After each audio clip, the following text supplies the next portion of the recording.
இப்போ ஃபர்ஸ்ட் இந்த recipe ready பண்ணுறதுக்காக ஒரு மிக்சிங் பவுல் எடுத்து அதில் 1 கப் அளவுக்கு அரிசி மாவு சேர்த்துக்கலாங்க. நான் கடையில் வாங்குவேன் இல்லைங்களா, அந்த அரிசி மாவு தான் சேர்த்துருக்கேன். அதுக்கு தேவையான அளவு உப்பு சேர்த்துக்கலாம்.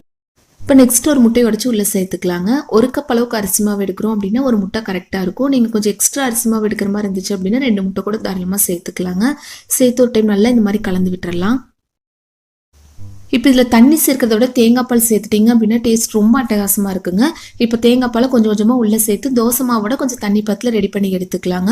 எனக்கு 1 கப் அளவுக்கு அரிசி மாவுக்கு 1.5 கப் அளவுக்கு கிட்டத்தட்ட தேங்காய் பால் தேவைப்பட்டுச்சு. நீங்கள் முட்டை எதுவும் சேர்க்க மாட்டீங்க அப்படின்னா 2 கப் அளவுக்கு தேங்காய் பால் சேர்த்துக்கலாங்க. சேர்த்து நான் ஃபர்ஸ்டே சொன்னேன் இல்லைங்களா, தோசை மாவோட கொஞ்சம் தண்ணி பத்தில் ரெடி பண்ணி எடுத்துக்கலாம்.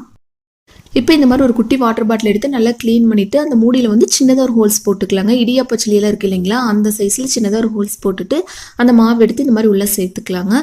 மாவோட பதம் பாருங்கள், இந்த பதத்தில் இருந்துச்சு அப்படின்னா தான் கரெக்டாக இருக்கும். நெக்ஸ்ட் ஒரு தோசைக்கல் வச்சு நல்லா ஹீட் ஆனதுக்கப்புறம் மீடியம் ஃப்ளேம் மாற்றிட்டு கொஞ்சமாக எண்ணெய் சேர்த்துக்கலாங்க. இப்போ இந்த மாதிரி நம்ம சுற்றி விட்டுருலாங்க. உங்களுக்கு எந்த சைஸில் வேணுமோ அதுக்கு தகுந்த மாதிரி ரெடி பண்ணி எடுத்துக்கலாம். மீடியம் ஃப்ளேமில் வச்சு ஒரு 2 செகண்ட் விட்டு நம்ம உடனே திருப்பிடலாங்க. ரொம்ப நேரம் வச்சிங்க அப்படின்னா ரொம்ப மொறுமொறுன்னு ஆயிரும். இடியாப்பம் பார்த்துட்டிங்க அப்படின்னா கொஞ்சம் சாஃப்டாக இருக்குது இல்லைங்களா, அதனால் டக்குன்னு திருப்பி போட்டுடலாம். இந்த மாதிரி மீதி இருக்கிற எல்லாமே நம்ம ரெடி பண்ணி எடுத்து ஒன்று மேலே ஒன்று சேர்த்துக்கலாங்க.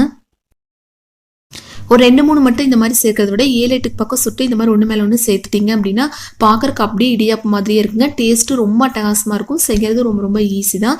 இதுக்கு சைடிஷாக பார்த்துட்டிங்க அப்படின்னா மட்டன் குழம்பு, சிக்கன் குழம்பு இதெல்லாம் வச்சு சாப்பிடும்போது டேஸ்ட் ரொம்ப அட்டகாசமாக இருக்குங்க. கண்டிப்பாக எல்லாருமே இந்த மெத்தடில் ஒரு டைம் ட்ரை பண்ணி பாருங்கள்.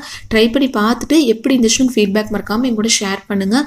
கண்டிப்பாக இந்த வீடியோ நிறைய பேருக்கு ரொம்பவே யூஸ்ஃபுல்லாக இருக்குன்னு நினைக்கிறேன். அப்படி யூஸ்ஃபுல்லாக இருக்குன்னு நினச்சிங்க அப்படின்னா லைக் ஷேர் பண்ணி நம்ம சேனலை சப்போர்ட் பண்ணுங்கள். தேங்க்யூ ஃப்ரெண்ட்ஸ், பாய்.